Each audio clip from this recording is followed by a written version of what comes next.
वो डूब रहे थे।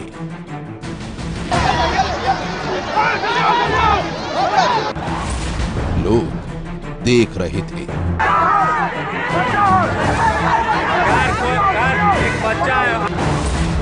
मरने वाले चीख रहे थे।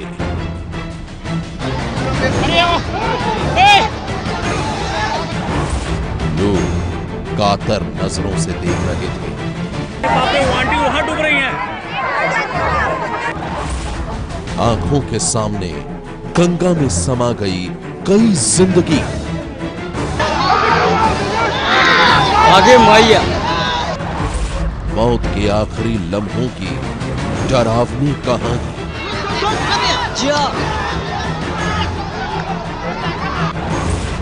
इस हादसे का जिम्मेदार कौन? थोड़ी ही देर पहले लोगों ने उन्हें हंसते मुस्कुराते देखा था। थोड़ी ही देर पहले वो एक नाव में सवार होकर अपनी मंजिल की तरफ निकले थे और थोड़ी ही देर बाद उनकी चीख से आसमान दहल गया। दास्तान बिहार में मकर संक्रांति के दिन हुए उस दर्दनाक हादसे की है जिसकी कहानी ने पूरे देश में फैला दी है सनसनी। 2017 की ये सबसे भयानक तस्वीर है। ये तस्वीर है मौत के उन आखिरी पलों की जिसने पूरे देश को दहला दिया है। आंखों के सामने लोग डूब रहे थे और किनारे पर खड़े लोग कातर नजरों से मौत का तमाशा देख रहे थे। आंटी वहां डूब रही हैं। मरने वाले चीख रहे थे, जान बचाने के लिए चिल्ला रहे थे, लेकिन डूबती जिंदगी को कोई सहारा नहीं मिला। नजरों के सामने ही कई जिंदगी गंगा में समा गई। किसी ने अपने पिता को खोया, किसी की मां डूब गई, किसी का भाई नहीं रहा, किसी की बहन इस दुनिया से चली गई, किसी ने अपने बेटे को खोया तो किसी की लाडली नहीं रही। मौत ने सब कुछ छीन लिया। सारे सपने गंगा में दफन हो गए। जिंदगी डूब गई और अब दर्द के चीत्कार ने आसमान को भी चीर दिया है।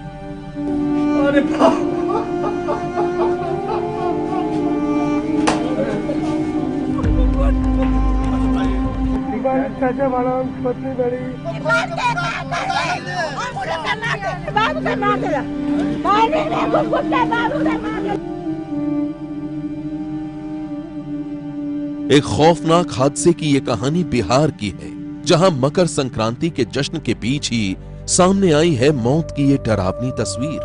जिस नाव पर सवार होकर लोग गंगा नदी को पार कर रहे थे, लोगों से भरी वही नाव गंगा में समा गई। किनारे से महज 30 फीट की दूरी पर एक एक करके कई लोग डूब गए और हजारों लोग देखते रह गए। दरअसल मकर संक्रांति के मौके पर बिहार सरकार के पर्यटन विभाग ने पतंगबाजी का कार्यक्रम आयोजित किया था। भारी संख्या में लोग इसमें शामिल होने के लिए नदी पार कर सबलपुर दियारा पहुंचे थे, जो कि सारण जिले में आता है। यह नाव सबलपुर दियारा से चलकर यहां पटना के गांधी घाट आ रही थी, लेकिन गांधी घाट से कुछ ही फीट की दूरी पर यह खौफनाक हादसा हो गया। चश्मदीदों के मुताबिक नाव में क्षमता से भी ज्यादा लोग सवार थे और इसी वजह से मंजिल तक पहुंचने से पहले ही नाव डूबने लगी। जान बचाने के लिए कुछ लोगों ने पानी में छलांग लगा दी। जो बचे सो चीखने चिल्लाने लगे।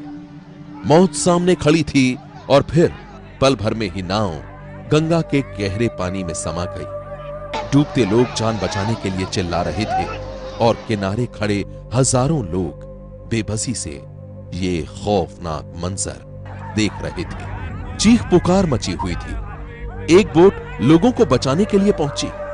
लाइफ ट्यूब्स डूबते लोगों की तरफ फेंके गए। बोट पर मौजूद एक शख्स लोगों को बचाने के लिए नदी में कूदा भी। जिन्हें तैरना आता था वो तैरकर बच गए। कुछ लोगों को लाइफ ट्यूब्स मिल गई। किनारे से भी कुछ लोगों ने डूबते लोगों को बचाया, लेकिन इसके बाद भी कई ऐसे लोग थे जिन्हें बचाया नहीं जा सका।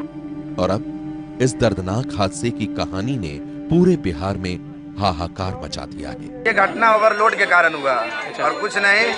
और हम लोग तो खैर घूमने के लिए निकले और देखे कि हम अपने दोस्त के साथ घूम रहे थे, लेकिन देखे कि अचानक बोट डूबने लगा। तो भाई हमने जंप मारा और 12-14 लोग को बताया, जिसमें 5 लोग सुरक्षित है, 5 महिला थी जिसमें सुरक्षित है लोग, और कुछ लोग बेहोशी की हालत में थे तो उनको पीएमसी से रवाना किया गया। खत्म हो गया भाई, सब खत्म हो गया, कुछ नहीं बचा भाई, कुछ नहीं बचा मेरा। एक खौफनाक हादसे में अपनों को खोने वाले लोगों के दर्द का कोई अंत नहीं है। मकर संक्रांति के मौके पर बिहार सरकार के पर्यटन विभाग ने जिस गंगा किनारे पतंगबाजी के कार्यक्रम का आयोजन किया था, उसी गंगा की लहरों में समा गई कई जिंदगियां। तो क्या हादसे के वक्त प्रशासन सो रहा था, या फिर ऐसे किसी आयोजन के लिए प्रशासन की तरफ से कोई भी मुकम्मल तैयारी नहीं की गई थी? गंगा नदी में नाव हादसे के लिए जिम्मेदार कौन है? ये जो इलाका है ये सारण में आता है, छपरा में आता है।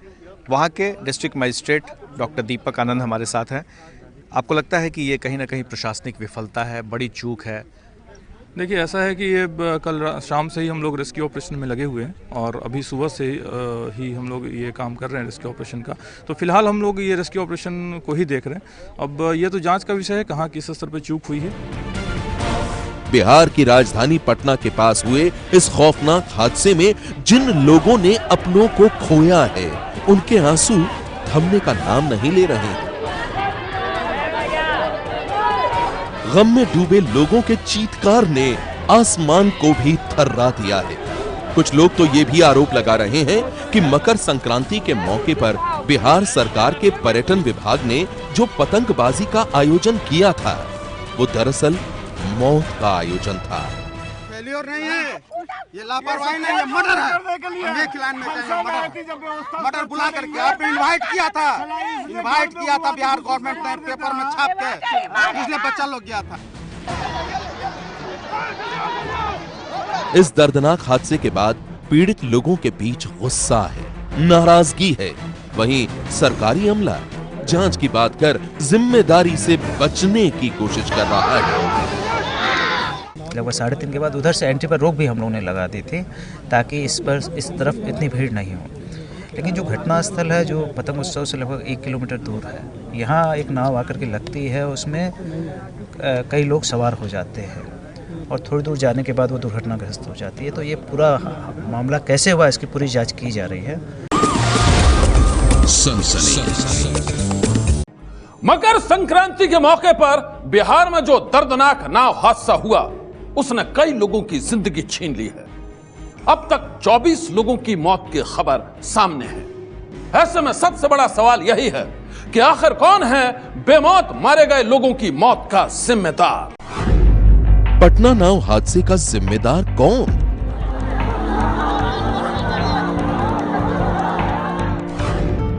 क्या सरकारी लापरवाही ने ली लोगों की जान?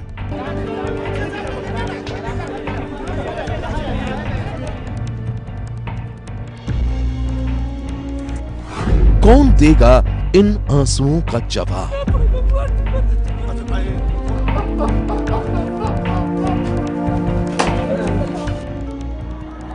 पटना के गांधी घाट के करीब नाव डूबी तो कई जानें चली गई।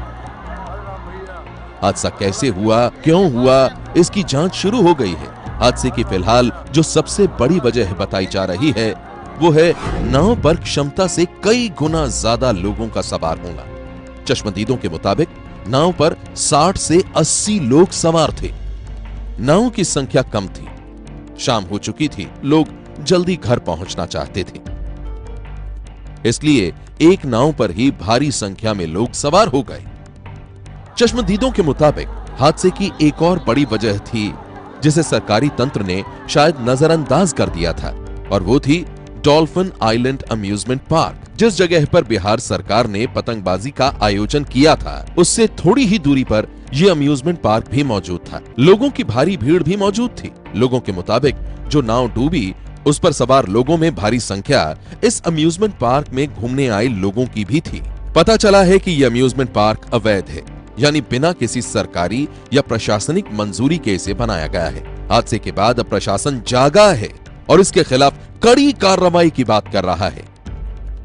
अम्यूज़मेंट पार्क डिज्नीलैंड जो अनऑथराइज्ड है, जिसने अनुमति, जांच में पता चला कि उसने अनुमति भी नहीं ली थी, वो काफ़ी भीड़ आज वहाँ पर थी और वहीं से जो लोग निकल रहे थे वो इस अनफॉर्चुनेट इंसिडेंट उस नाव पे सवार हुए और ये घटना घटी। वो अनऑथराइज स्ट्रक्चर था, जैसा छपरा डीएमएसपी के द्वारा भी कंफर्म किया गया कि उसके लिए कोई लाइसेंस नहीं लिया गया था, वो इलीगल तरीके से वहाँ चलाया जा रहा था, तो उसके कारण हो सकता है भीड़ का प्रेशर बढ़ गया हो। अधिकारी भी मान रहे हैं कि भीड़ की एक बड़ी वजह डॉल्फिन आइलैंड अम्यूजमेंट पार्क भी रहा, पर क्या सिर्फ इतना कहने भर से कि इसके खिलाफ कार्रवाई की जाएगी, अपनी जिम्मेदारी से प्रशासन पल्ला झाड़ सकता है? ऐसे में कई सवाल उठ रहे हैं। सवाल नंबर 1, क्या अवैध अम्यूजमेंट पार्क की जानकारी सरकार और प्रशासन को नहीं थी? सवाल नंबर 2, अगर अवैध अम्यूजमेंट पार्क की जानकारी नहीं थी तो क्या यह सरकारी तंत्र की नाकामी नहीं है? सवाल नंबर 3, और अगर अवैध अम्यूजमेंट पार्क की जानकारी थी तो फिर उसके खिलाफ पहले ही कार्रवाई क्यों नहीं हुई? इसमें कोई संदेह नहीं कि अगर इसके खिलाफ पहले ही कार्रवाई की गई होती और इस अवैध अम्यूजमेंट पार्क को बंद कर दिया गया होता तो शायद इतना बड़ा हादसा नहीं होता। सरकारी कार्यक्रम के आयोजन के बगल में ही यहाँ पर एक अम्यूजमेंट पार्क बना दिया गया जो डॉल्फिन आइलैंड अम्यूजमेंट पार्क के नाम से है और यहाँ पर सांस्कृतिक कार्यक्रम एवं बच्चों के मनोरंजन के साधन उपलब्ध है, ऐसा दावा किया गया। और स्टॉल बुकिंग के लिए संपर्क करें सबलपुर दियर, गांधी घाट, NIT पटना, संपर्क नंबर 7070616059। ऐसे में 30,000 का भी आंकड़ा पार कर गया था इस अम्यूजमेंट पार्क और आसपास के इलाके में। वापसी में बहुत मुश्किल हुई, सरकारी जो इंतज़ाम थे वो नाकाफ़ी हो गए और जो प्राइवेट नाव थे उसमें ज़्यादा संख्या में सवार होकर के लोग जाने लगे और दुर्घटना यही हो गई। चश्मदीदों के मुताबिक प्रशासन ने मकर संक्रांति के मौके पर पतंगबाजी के लिए जो इंतजाम किए थे वो सभी नाकाफी थे। लोग काफी तादाद में आयोजन में पहुंचे थे, लेकिन किसी हादसे की सूरत में रेस्क्यू ऑपरेशन के लिए प्रशासन ने कोई भी पुख्ता बंदोबस्त नहीं किया था। नतीजा ये हुआ कि जब लोगों से भरी नाव गंगा में डूब रही थी तो सही समय पर मदद पहुंची ही नहीं और फिर देखते ही देखते कई लोग डूबकर मर गए। इतने बड़े हादसे के बाद अपने परिजनों को खोने वाले लोगों की दुनिया वीरान हो गई।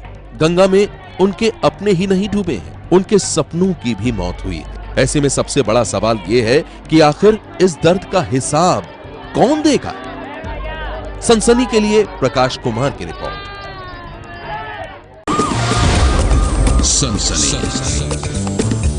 बिहार में मकर संक्रांति के मौके पर नाव हादसे की दर्दनाक कहानी ने हर किसी को दहला दिया है। इस दर्दनाक हादसे में पटना के ही रहने वाले सदगुरु शरण के भाई ज्ञान की भी मौत हो गई। ज्ञान अपने परिवार के साथ पतंगबाजी देखने गए थे, लेकिन नाव हादसे में उनकी जान चली गई। उनके परिवार को बिहार सरकार और प्रशासन से शिकायत है।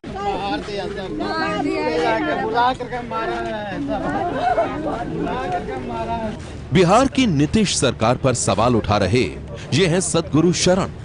पटना के कंकड़बाग इलाके में रहने वाले शरण का पूरा परिवार दहाड़े मार कर रो रहा है। सदगुरु के 39 साल के भाई ज्ञान शरण गंगा नदी में हुए हादसे के शिकार हो गए।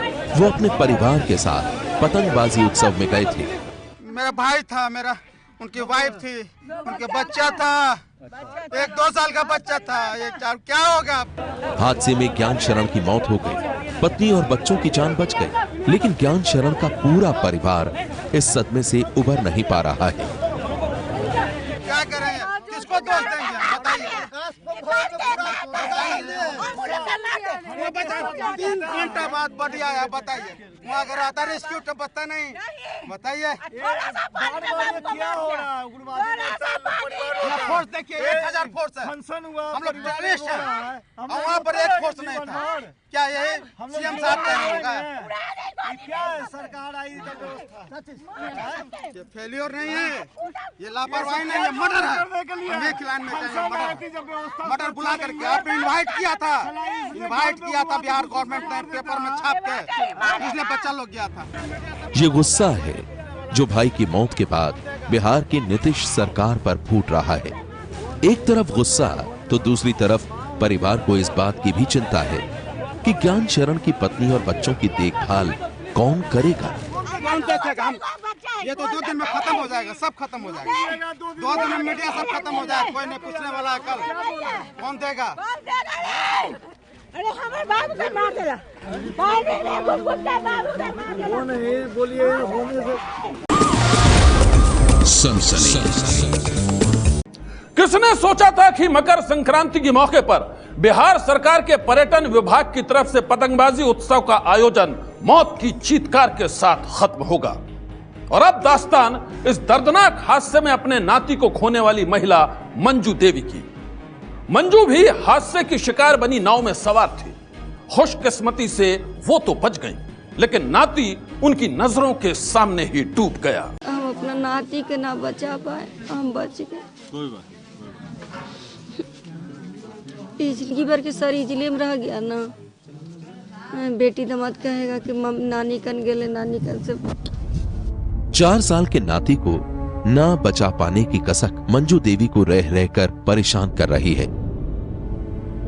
वो हाथ से ऐसा छूटा कि फिर जिंदा नहीं मिला। गंगा में काल बनकर आई इस नाव ने ऐसे ही कई परिवारों को दर्द में डुबो दिया है। मंजू के 15 साल के बेटे राहुल में भी अपने भांजे को न बचा पाने का जैसे अपराध बोध घर कर गया है। मां को बचा लिया, भांजा हाथ से फिसल गया। हम लोग खुद है बचाने के लिए जान, तो इन लोगों को तो बचा लिए, लेकिन सिर्फ मेरा नाती ही नहीं मिला, मेरा भगना नहीं मिला, आदित्य राज। मंजू और राहुल उस हादसे के चश्मदीद गवाह हैं जिसने 20 से ज्यादा लोगों की जान ले ली है। घटना को याद कर दोनों सिहर उठते हैं। नाव पे बहुत ही ओवरफ्लो हो गया था, तो पानी सिर्फ इतना ही चढ़ने के लिए बाकी था। तो 2 आदमी कूदा ना, तो नाव हो गया हल्का में। तो पानी एक साइड से घुसना, तो उसके वजन से ही पूरा नाव बुड़ गया। हम लोग घूमने गए, घूम के सोचे कि सांझ का समय है, छोटा बच्चा है, उसको दूध भी पिलाना। तो हम लोग आ रहे थे, बहुत छोटा नाव था। बस उतने में हम लोग थोड़े दूर तो गए किए सर, बस उतने में तो नौवा बैठ गया था। हम लोग डूबने लगे। कभी बाबू को पकड़े, कभी छूट जाए, पकड़े कभी छूट जाए। कोई औरत मेरे कंधा पकड़ ले तो मुझको छोड़वाए, तो फिर उसके बाद इसको देखे बाबू को, तो ये हमको बचाया, फिर अपना नाती को नहीं बचाया सर। माँ बेटे को आंखों के सामने नन्हे से बच्चे को खोने का मंजर जिंदगी भर नहीं भूलेगा। नोटबंदी के 2 महीने बाद भी हालात सामान्य नहीं हुए हैं। नोटों के लिए अभी भी लोगों को भारी मशक्कत करनी पड़ रही है। और इसी बीच गुजरात से सामने आई है एक ऐसी तस्वीर जिसे देखकर कोई भी सन्न रह जाए। संगीत की धुन पर नोटों की बरसात, सुर के तानों पर नोटों का खेल,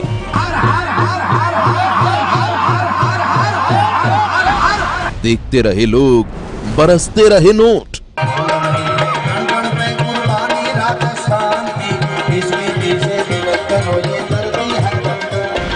एक शाम नोटों के नाम, देख तमाशा नोटों का। आनंद थी आनंद मारे सु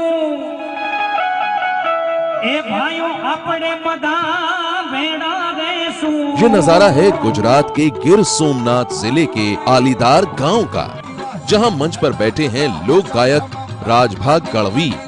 महफिल सजी है, हजारों लोग लोक संगीत का मजा ले रहे हैं और साथ ही कर रहे हैं नोटों की बारिश। हाथों में नोटों की गड्डियां लेकर जी भर के उड़ा रहे हैं नोट।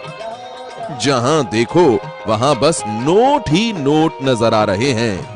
हवा में नोट, मंच पर नोट, लोगों के हाथों में नोट, इतने नोट कि कार्यक्रम के आयोजकों को बाल्टियां भर भर कर ले जानी पड़ रही हैं।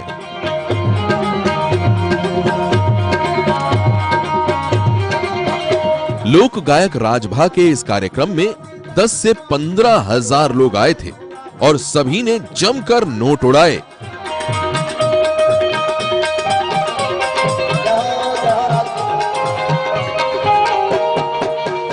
हवा में उड़ते नोटों को देखकर बस यही लग रहा था जैसे आसमान से नोट बरस रहे हैं। बड़े तो बड़े, बच्चों के हाथों से भी उड़वाए जा रहे हैं नोट। ये देखिए कैसे ये बच्चा मंच पर आकर नोट उड़ा रहा है। घंटों तक इसी तरह लोक संगीत कार्यक्रम चलता रहा और इसी तरह नोटों की बारिश होती रही। कुछ घंटों के इस लोक संगीत कार्यक्रम में लगभग 7 लाख रुपए के नोट उड़ाए गए।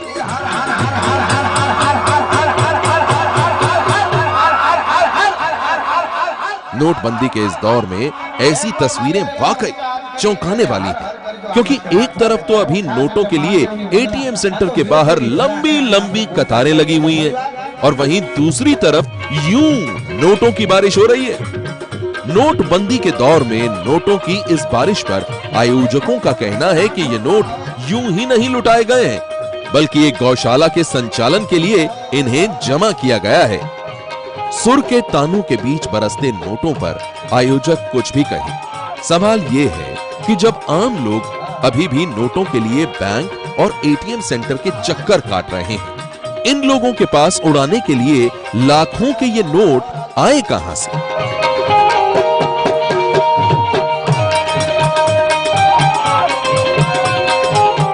सनसनी के लिए ब्यूरो रिपोर्ट।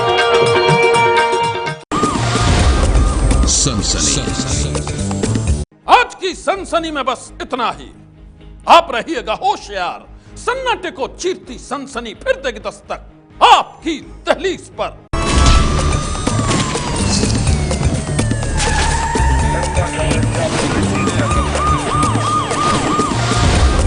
सनसनी।